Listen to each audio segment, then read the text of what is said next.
حضرت یوسف بن حسین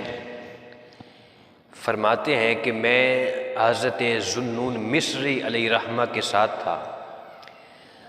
ہم ایک نہر کے کنارے بیٹھے ہوئے تھے، تو نہر کے کنارے ایک بہت بڑا بچھو تھا، اور وہ بچھو نہر کے کنارے تھا تو ہم نے دیکھا کہ اچانک نہر سے ایک مینڈک بہت بڑا نمودار ہوا، اور وہ بچھو اس مینڈک کی پشت پر سوار ہو گیا، اور مینڈک اس کو نہر پار کرا رہا ہے اور اس کو لے کر نہر کے دوسرے کنارے چلا گیا ہے۔ جب نہر کے دوسرے کنارے چلا گیا تو وہ بچھو جو ہے وہ نہر کے دوسرے کنارے اتر کر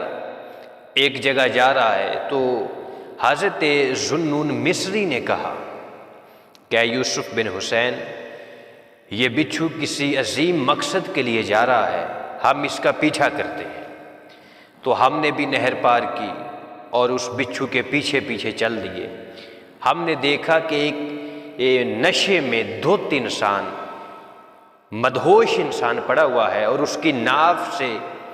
سانپ چڑھا ہے اور اس کے سینے پر بیٹھ گیا ہے، اور اس کا کان تلاش کر رہا ہے سانپ۔ تو ادھر سے بچھو آیا، اس نے سانپ کو ڈس لیا اور سانپ پر غالب آ گیا۔ جب اس نے سانپ کو ڈس لیا، سانپ پر غالب آ گیا، تو وہ سانپ مر گیا، اور بچھو واپس ہوا اور نہر کے کنارے گیا، تو اندر سے نہر سے پھر وہی مینڈک نمودار ہوا، پانی سے باہر آیا، اور اس کی پشت پر وہ بچھو سوار ہو گیا، اور مینڈک اس کو نہر کے اندر لے جا رہا ہے، اور دوسرے کنارے اس کو جا کے اس نے دوسرے کنارے اس بچھو کو اتار دیا ہے۔ اب جب دوسرے کنارے بچھو کو اتار دیا ہے تو وہ بچھو تو چلا گیا۔ تو حضرت ذوالنون مصری کہتے ہیں کہ میں نے اس مدہوش شخص کو، جو نشے میں مست تھا اور مدہوش ہوا پڑا تھا، بے ہوش تھا، میں نے اس کو جگایا، میں نے کہا کہ اللہ تعالیٰ نے تیری حفاظت فرمائی ہے کہ یہ سانپ تجھے مار دینا چاہتا تھا، تجھے ڈس لینا چاہتا تھا، تو اللہ تعالیٰ نے ایک بچھو کو بھیجا ہے، بچھو اس سانپ پر غالب آ گیا، سانپ کو ڈس لیا، اور یہ سانپ مرا پڑا ہے، اور تو یہاں سو رہا ہے، اللہ تعالیٰ نے تیری کس طرح حفاظت کی ہے؟ تو اس نوجوان نے کہا